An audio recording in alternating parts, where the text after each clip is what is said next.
عبد الرحمن أنا وحب يقول مقنع ما كاتب مانكا كدقاي مليون عبد الرحمن الله كده كجير لا فوجوها sida daawada muuqaalka hordhiciisa ka soo aragtay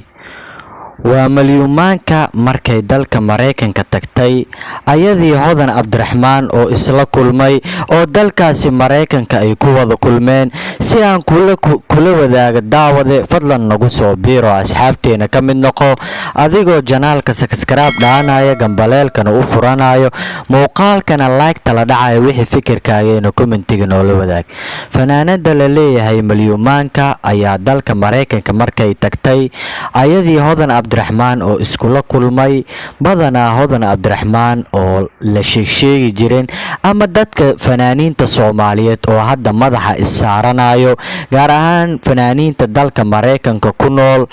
iyo ayagoo zaid ku soo dhaweenayo malyuumaanka ayaa markii Hodan Cabdiraxmaan ay la kulantay Hodan Cabdiraxmaan oo ka dhigatay malyuumaanka walaasheedo kale oo soo dhaweysatay sidaad muuqaalka ka arki karto oo aadna u dhudhunkanayso oo ka dhigatay loo maleynayo ama malyuumaanka ay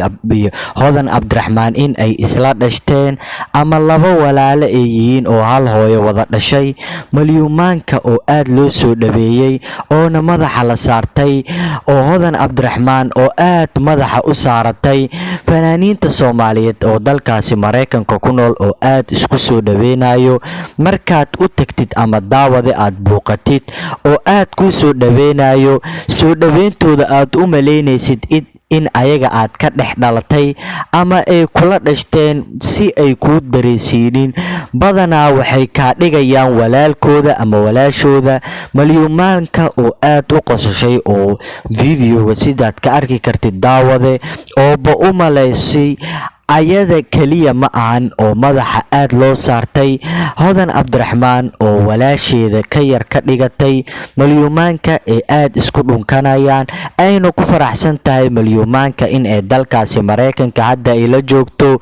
oo waxaana la suureysan kari ee Hodan Cabdiraxmaan in ay hadda isla joogaan malyuumaanka oo aad u faraxsan oo qoslayso oo leh walaasheeda ayaa maanta la jooga waxna igama maqno muuqaalkaas oo barta social media markii la soo dhigay loo maleeyay dad badan oo baraha bulshada iyo dadka Soomaalida idil aad ay ugu falceliyeen u maleeyeen in Hodan Cabdiraxmaan iyo malyuumaanka ay walaalo dhabayeen maadaama muuqaalka laga arki karo in laabta ay labadoodaba iskugula jiraan ay malyuumaanka oo la dhunkanayo Hodan Cabdiraxmaan ay ku faraxsan tahay in malyuumaanka ay dalkaasi Mareykanka imaaday ay aadna ugu faraxsan tahay oo muuqaalka cadeynayo si aan kula wadaago fadlan soo dhawow daawade